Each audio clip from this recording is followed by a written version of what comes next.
मैं आपको बताना चाहता हूँ कि सामने जो है ना वो किले की दीवार है अकबर बादशाह के ज़माने की, जो कि 9 किलोमीटर के एरिया में बनाई गई थी। वो दीवार बीच बीच में से टूट चुकी है। इस दीवार के अंदर नारों गेट दिए थे जो पूरे फतेहपुर सीकरी को कवर किया करते थे। एक दरवाज़ा वो है जिससे आपकी गाड़ी पास हुई और 8 दरवाज़ों से आम जनता एंट्रेंस किया करती थी। इसके अंदर आम जनता इसलिए आती थी कि यहाँ पर बहुत बड़े गुरु पीर बाबा शेख सलीम चिश्ती साहब की दरगाह है, जो यहाँ पर घूमने से ज़्यादा लोग मुरादों के लिए धागे बांधने आते थे। आज भी यहाँ पर लोग मुरादों के लिए धागे बांधते हैं। कोई भी घर और कोई भी मकान नहीं था सिवाय सैनिक और मंत्रियों के महल के अलावा। अच्छा, तो गांव वाले सब सैनिक और मंत्रियों के बच्चे हैं क्या? जैसे मान सकते हैं, बाद में बसे हैं सब।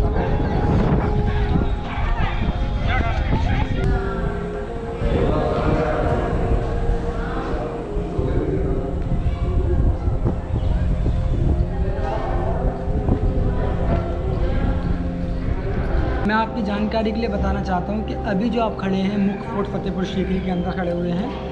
इसके अलावा 9 किलोमीटर के एरिया में जगह जगह अकबर बादशाह द्वारा बिल्डिंगें बनाई गई थी, लेकिन जो मुख्य फोर्ट पैलेस जो बनाया गया है जिसके अंदर हम खड़े हैं, इसका इतिहास जानने के लिए मैं आपको बताना चाहूँगा कि यहाँ पर सबसे पहले कोई किला वगैरह नहीं था।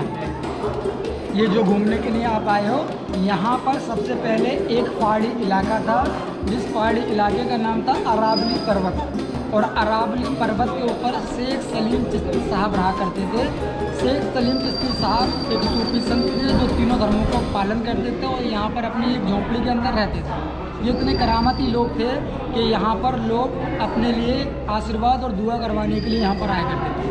शेख सलीम चिश्ती साहब की दरगाह आप सामने देख सकते हैं, जो वाइट वाली टूम है वो शेख सलीम चिश्ती साहब की बनाई गई। अकबर बादशाह के ये रिश्ते में गुरु भी हैं, क्योंकि अकबर बादशाह के कोई औलाद नहीं होती थी। बादशाह अकबर दिल्ली के अंदर रहते थे 3 रानियों के साथ, हिंदू मुस्लिम क्रिश्चियन। तीनों रानियों से कोई भी औलाद नहीं थी। और मुग़लों के अंदर अकबर बादशाह ही एक ऐसे सम्राट थे जो तीनों धर्मों को बराबर मानते थे। मंदिर भी जाते थे, मस्जिद भी जाते थे, चर्च भी जाते थे। कहीं से भी औलाद के लिए आशीर्वाद नहीं होता था। एक रात अकबर बादशाह की जीवन की ऐसी रात आई थी जिसने एक इतिहास बदल दिया, यानी कि आप ये भी कह सकते हैं इतिहास बना दिया। सपने में मालूम हुआ था अकबर बादशाह को कि फतेहपुर सीकरी के अंदर शेख सलीम चिश्ती साहब रहते हैं जो आपको औलाद के लिए आशीर्वाद देंगे। अकबर बादशाह वो सपना देखकर नंगे सिर नंगे पाँव पैदल चलकर फतेहपुर सीकरी आए। जब यहाँ पर आए तो कोई किला नहीं था, जो किला अभी आप देखने वाले हैं। इस किले से पहले यहाँ पर एक जंगल था, जंगल के अंदर सलीम चिश्ती बाबा बैठे हुए थे। और अकबर बादशाह ने आने के बाद ये बोला कि बाबा आप हमें औलाद के लिए आशीर्वाद दीजिए, हमें सपना हुआ है, हमारे औलाद नहीं हुई, बदले में धन दौलत आपको जितनी चाहिए वो हमसे ले। ये बात सुनकर बाबा थोड़ा नाराज़ हुए, और नाराज़ इसलिए भी हुए थे क्योंकि सच्चा जो फ़कीर होता है वो आपसे पैसे नहीं मांगेगा, वो सिर्फ दुआएं करेगा, आपको आशीर्वाद देगा जहाँ तक उस पर होगा। अकबर बादशाह से नाराज़ जब हुए तो अकबर बादशाह से कहा, अकबर बादशाह तुम यहाँ से लौटो और अजमेर शरीफ जाए। यहाँ से बड़ी एक दरगाह ख्वाजा मुइनुद्दीन चिश्ती साहब की 350 किलोमीटर दूर, जो कि वर्ल्ड फेमस है, हिंदुस्तान की सबसे बड़ी दरगाह भी मानी जाती है। अजमेर शरीफ अकबर बादशाह गए तो वहाँ से एक सपना आया कि औलाद अगर आपको मिलेगी तो फतेहपुर सीकरी से मिलेगी, वरना दुनिया में डोलना बेकार है, मत जाइए कहीं पे भी। अकबर बादशाह सेकंड बार जब यहाँ पर आए तो बाबा के कदमों में गिर गए और बोलने लगे कि बाबा आप हमें औलाद के लिए आशीर्वाद दीजिए, क्योंकि हमारे औलाद जब तक नहीं होगी जब तक आप हमें औलाद के लिए आशीर्वाद देंगे। अकबर बादशाह से बाबा ने एक शर्त रखी, और उस ज़माने की जो शर्त हुआ करती थी युद्ध के बराबर होती है, युद्ध और शर्त एक बराबर होता था।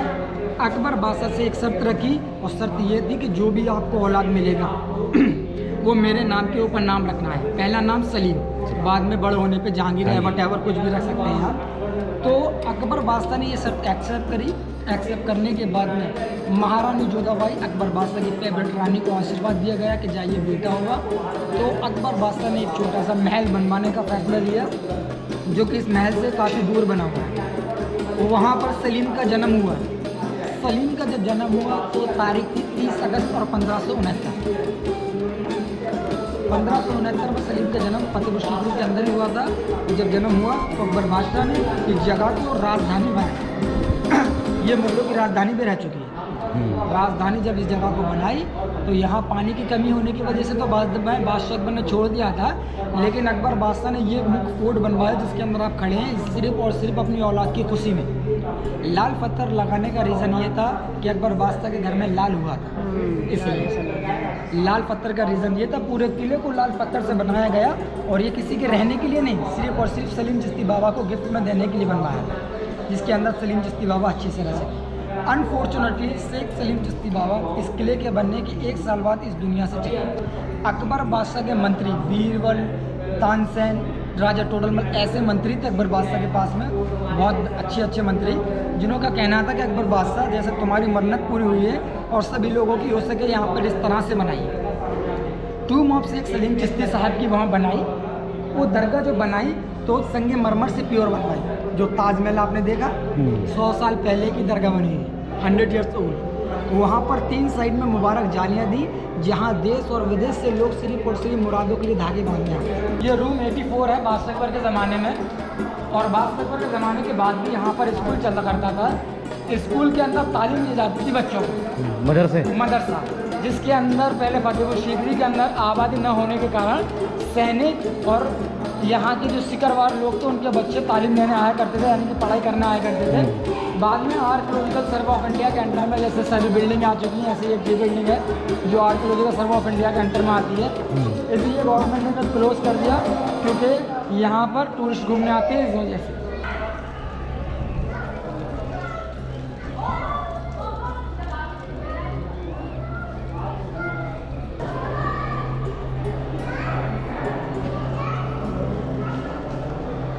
मेन गेट है बुलंद दरवाज़ा, ये वर्ल्ड फेमस गेट है जिस दरवाजे को देखने दूर दूर से लोग आया करते हैं। ये दरवाजे की जो ऊंचाई है ऊपर टॉप से लेकर यहाँ तक 134 फीट की है, 134 फीट, और ऊपर से लेकर नीचे रोड तक 176 फीट की है। इसकी जो चौड़ाई है वो 90 फीट की है। 3 साइड में राइटिंग ऑफ कुरान लिखा हुआ है जो सेम ताजमहल पर है।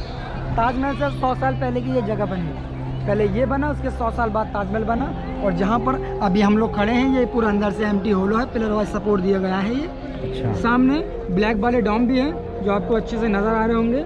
ये ब्लैक वाले डॉम अकबर बादशाह के ज़माने में स्नान घर थे, जो अकबर बादशाह का कहना था कि जो भी गुरु की दरगाह पर आएगा पहले यहाँ से स्नान करेगा, बाद में दरगाह में जाएगा। इस कुएँ का पानी सूखने के कारण गवर्नमेंट द्वारा बंद कर दिया गया और जो भी जाते हैं हाथ धोकर सर ढक के जाते हैं। इस दरवाजे को चढ़ने के लिए, यहाँ तक आने के लिए बामन सीढ़ियों का प्रयोग करना पड़ता है। ये बामन सीढ़ी बनाई ऊंचाई की वजह से, इस जगह को पहाड़ पे बना हुआ था, पहाड़ को काट काट के इस जगह को बनाया गया। इस जगह पर अंदर से खाली है पूरा और पिलर की मदद से ये टिका हुआ है। नीचे से खाली है, पूरा खाली। इस साइड में ये पूरा लंगर खाने की किचन हुआ करती थी जो आपको दिखता है, जो कि पूरा एक खंडर के रूम में तब्दील हो गई है। जगह जगह यहाँ पर वो बना हुआ है, जैसे आप यहाँ से देख सकते हैं कि बाउंड्री थी और बीच बीच में से टूट भी रही है। ये पूरी बाउंड्री 9 किलोमीटर के एरिया की थी। ये हॉर्स घोड़े के नाल है, जिस किसी भाई का घोड़ा बीमार हो जाता था तो यहाँ पर मन्नत मांगता था और घोड़ा के यहाँ पर लगा दिया जाता था। और आज भी यहाँ पर मन्नत के नाल लगाए जाते हैं, मुरादी नाल जो घोड़े वाले होते हैं आज भी लगाते हैं। ताजमहल की कहानी सही है कि जो हाथ कटवा दिए थे? हकीकत बात, सही में हाथ कटा दिए थे? सब लोगों का हाथ नहीं कटवाए थे, कुछ लोग उसमें ऐसे थे जिनका हाथ कटवा दिए गए थे, और इस वजह से वो दूसरे ताजमहल की तैयारी कर रहे थे। और वो ताजमहल अकबर बादशाह के पोता यानी कि शाहजहां खुद बनवाना चाहते थे, जिसको बोला जाता है ब्लैक ताजमहल। हाँ, जिसके लिए औरंगजेब ने फिर उनको नज़रबंद किया। और औरंगजेब के ही काम थे जो हाथ कटवाने वाले, शाहजहां के नहीं थे। अच्छा, मतलब ये अफवाह जो बचपन से अपन सुन रहे हैं वो गलत है? गलत है, यही तो, इसीलिए तो गाइड का मतलब होता है सर। तो देखिए मैं आपको यहाँ बताना चाहता हूँ कि जमा मस्जिद फ्राइडे मॉस्क है, अकबर बादशाह द्वारा बनाई गई। और ऐसी मस्जिद मुगलों ने 3 बनवाई थी। एक सबसे बड़ी दिल्ली के अंदर है, जमा मस्जिद नाम है, दूसरी आगरा के अंदर, तीसरी फतेहपुर सीकरी। इन मस्जिदों का आर्किटेक्चर सेम दिल्ली यानी कि बड़ी जमा मस्जिद के ऊपर रखा गया था, जो कि मुगली डिज़ाइन था। ये जमा मस्जिद यहाँ से लेकर वहाँ तक पूरी जमा मस्जिद है। और इसका मस्जिद का जो मेन पार्ट है बीच में वाइट वाला मार्बल है, जिसका भी हम देखने जाने वाले हैं। इसकी खासियत ये एक और है कि इस मस्जिद के अंदर 6 दरवाजे हैं, छोटे बड़े लगते हैं देखने में, लेकिन कोई सा भी दरवाज़ा छोटा बड़ा नहीं है, सेम साइज़ के दरवाजे हैं, छोटे बड़े आपको देखने में लगते हैं। यहाँ पर लेडीज़ लोग नमाज़ पढ़ती थी बादशाह अकबर के ज़माने में, मेन पार्ट पर जेंट्स लोग। अकबर बादशाह फतेहपुर सीकरी के अंदर रहते नहीं थे, पानी की कमी की वजह से यहाँ से आगरा चले गए थे।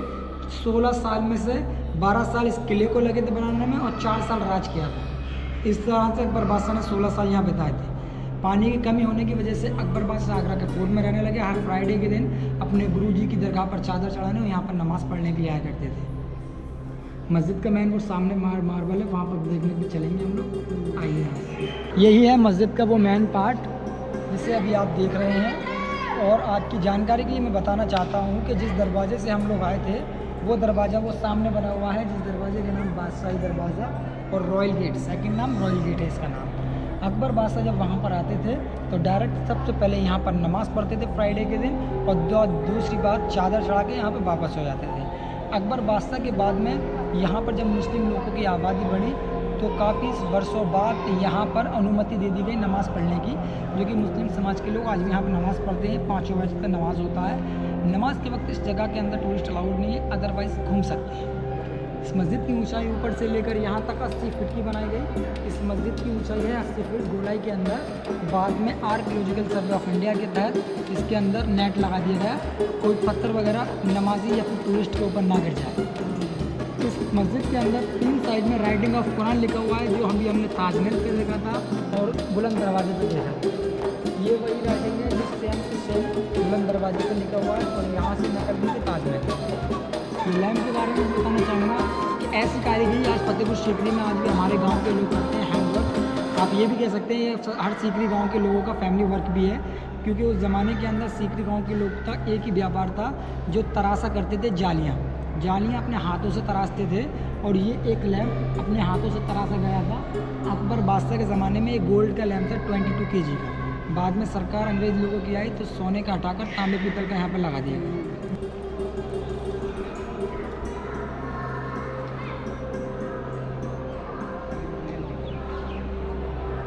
सामने रेड और वाइट वाला बिल्डिंग नज़र आ रहा है, वो यहाँ से लेकर और वहाँ तक उस कोने में बना हुआ है।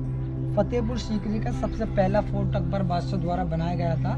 उस महल का नाम रखा गया था रंग महल। बाद में महल का नाम जोधाबाई का इसलिए रखा गया क्योंकि महारानी जोधाबाई से सलीम का जन्म उसी बिल्डिंग के अंदर हुआ था जिसके अंदर अकबर बादशाह ने राज किया था।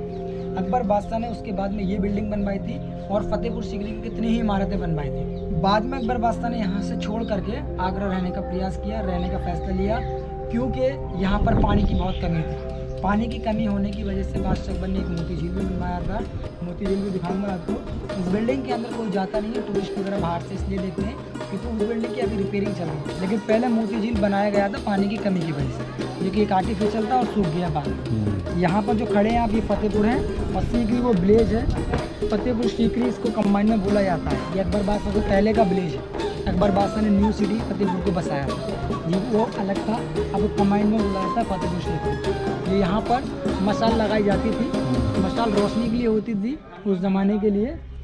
ये पूरा मीना बाजार होता था जो कि शॉपिंग कॉम्प्लेक्स के नाम से भी जाना जाता था। ब्लैक वाला जो डॉम है, ये ब्लैक वाला डॉम अकबर बादशाह के ज़माने का एक टकसाल है जहाँ सोने चांदी के सिक्के बनाए जाते थे। अकबर बादशाह के ज़माने का मुद्रा बनाया जाता था, वो पूरा भी खंडर हो चुका। इसी तरह की चीज़ें 9 किलोमीटर के एंटर में बनाई गई हैं। और आपकी जानकारी के लिए बताना चाहता हूँ कि वो सामने जो पहाड़ नज़र आ रहे हैं वो पहाड़ अरावली पर्वत के छोटे छोटे टुकड़े हैं जो पूरे राजस्थान में फैले हुए हैं। जहाँ पर अभी हम लोग खड़े हैं ये यूपी का आखिरी बॉर्डर है, यहाँ से आगे स्टार्ट हो जाता है राजस्थान। इन्हीं पहाड़ों को काट काट कर आज भी हम सीकरी गाँव के लोग अपने हाथ में से एलिफेंट बनाते हैं, टीलाइट बनाते हैं और तरह तरह की चीज़ें बना करके आज भी टूरिस्ट लोगों को यहाँ पर दिखाएं। ये हाथी की गबर है जो फैसले किया करता था, गुनाहगार को पैर रखकर दबा दिया करता था, बेगुनाहों को छोड़ दिया करता था। जब हाथी की मृत्यु हो गई तो बादशाह अकबर द्वारा उस हाथी को दफना दिया गया और 80 फीट का टावर बना दिया गया। और उसके बाद में भी अकबर बादशाह ने वैल्यूबल हाथी के दांत लगवाए जो कि बहुत वैल्यूबल होते हैं। अंग्रेज लोगों की सरकार में सारे दांत हटा दिए गए और चूने के दांत वहाँ पर लगा दिए गए।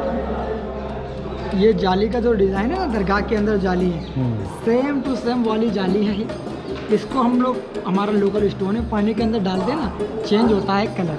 ये देखिए और ये कलर चेंज हो गया। 5 मिनट फ्राई करने के बाद में सेम ऐसा कलर आ जाएगा। और अगर आपको ये वाला कलर चाहिए परमानेंट पेपर ऑयल होता है ना, वो ऑयल लगा देते हैं सेम वाला। और आप स्टोन को स्मेल की देखिए, ये स्टोन लोकल पहाड़ी होता है ना वो वाला स्टोन होता है। ये हम लोग अपने हाथ से बनाते हैं। अभी देखिए ये हाथ, ये आपको हर जगह मिल जाएगा। ये जितनी भी आपको छतरियाँ नज़र आ रही हैं ये 144 छतरियाँ हैं पूरा अंदर बाहर। ये 44 छतरियाँ यहाँ पर उस ज़माने के अंदर बाबा का फेस्टिवल चलता था, जिसके अंदर रोशनी होती थी, क्योंकि उस ज़माने में लाइट का कोई सिस्टम नहीं था। रोशनी वो करती थी बाबा के पूरे फेस्टिवल पे। और आज भी यहाँ पर साल के साल एवरी ईयर्स बाबा का फेस्टिवल चलता है। 20 रमज़ान तो स्टार्ट होता है और ईद के 10 दिन तक चलता है। बड़ा फेस्टिवल होता है, लोग बाग बहुत दूर दूर से आते हैं। यहाँ पर बहुत बड़ा मेला लगता है।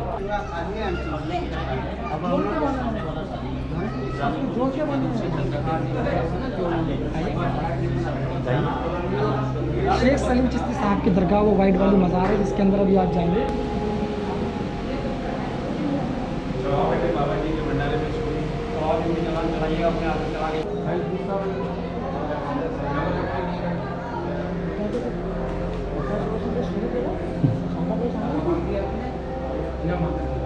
ये फतेहपुर सीकरी का पूरा हिस्सा जो अभी हम लोग वहाँ से यहाँ तक देखते आए।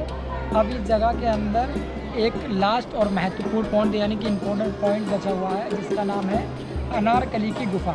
ये एक अनारकली की गुफ़ा के नाम से ही जानी जाती है, क्योंकि जहाँ पर हम जा रहे हैं वहाँ पर अनारकली को जिंदा चुनवाने का ऐलान अकबर बादशाह कर चुके हैं, तो वहाँ के लिए चलते हैं।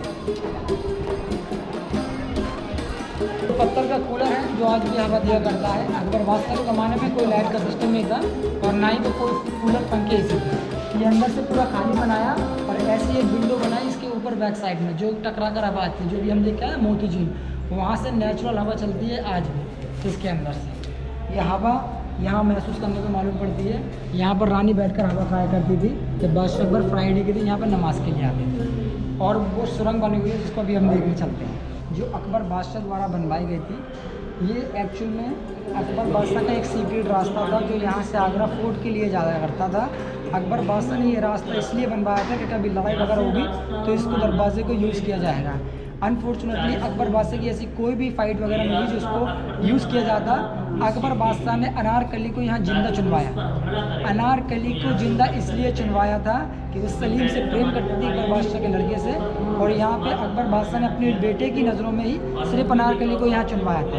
यहाँ से जो रास्ता जाता था ना आगरा फोर्ट से, यहाँ से आगरा फोर्ट निकाल दिया अनारकली को। अपने बेटे की जो शादी कराई वो नूरजहाँ से कराई, जिससे शाहजहाँ ने जन्म लिया, ताजमहल बनवाया।